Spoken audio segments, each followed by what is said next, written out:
Hello to all my good friends out there in YouTube land. It's your good buddy Philtastic Phil here. Welcome back to the channel. Right off the bat, sorry I've been a little absent. I actually been ill. If you're a subscriber and you check out my community tab, then you know I've kind of been posting. Fortunately, it came down with a little bit of a stomach bug. I'm not 100% there yet, but almost there. But again, everybody who reached out, whether it be IG, Twitter, Facebook, or YouTube, thank you. I really do appreciate that. And I'm a little delayed here. I know that 2 weeks ago on our live show, Last Week Today Live, we picked Freak Force #1 as our Philtastic review for the week. So what better time than now to catch up?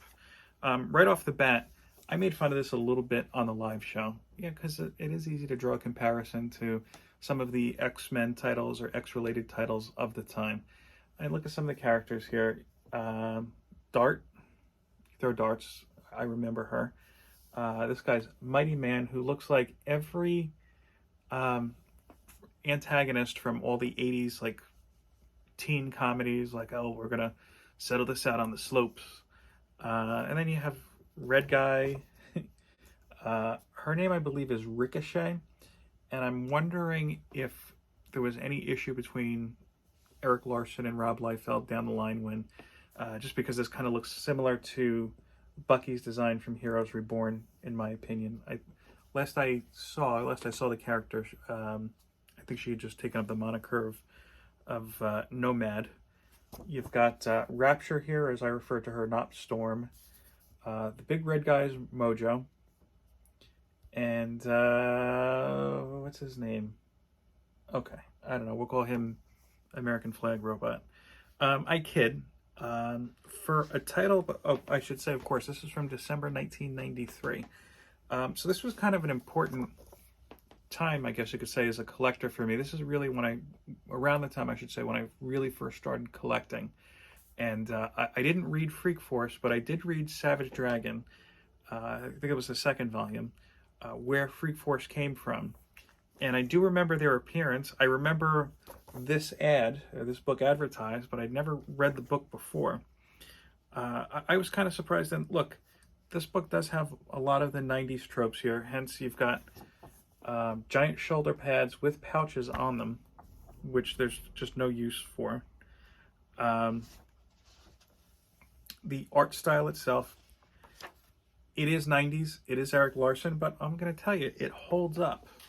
Here's an example of that.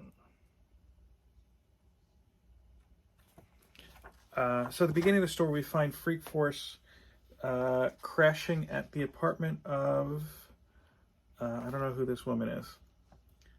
We'll just, Phyllis, friend of theirs. And of course, they're all doing their own offbeat kind of stuff, like kind of reminiscent of that one scene in the first Teenage Mutant Ninja Turtles film, which I don't think I've thought about that scene since just now. You know, and it's very much kind of like a fish out of water type of situation, but quickly, of course, something goes down. A villain, and in 90s style, they got this alert, not from like a bat signal or anything, but from the fax machine. Actually, she says that they got a fax from the Savage Dragon. The villain's name is Major Disaster, who, in 90s form, kind of like, I guess you could say, an anti-Captain Planet. He pulls pollution from the environment around him, whether it be the ground, the air, the water, and basically weaponizes it, which, admittedly, I think is a refreshingly different type of power. And, you know, it's one of those kind of things that makes you think, is he actually a villain or not? He kind of, I guess Larson, I should say this was written as well as illustrated by Eric Larson and also Keith Giffen. There we go. Words. Yeah, it kind of gives him almost like a Magneto kind of sense, where sometimes he may or may not sound like the villain, but ultimately the way he executes his mission, environmental cleanup and his clean and safe environment, you know, by basically just doing these acts of terror, of course he is by definition a villain. And it's a short fight. You know, there's no kind of big kind of grappling scenes like, oh wow, that's cool. You see a lot of bouncing around, a lot of flames and punches and whatnot. But the action itself is fast-paced, but nothing special. And of course, it just ends by them knocking him out. Here's Mojo, or as I was calling him, Big Red, knocking him out. And of course, in true 90s style, once the villain depowers, he's wearing little heart boxer shorts.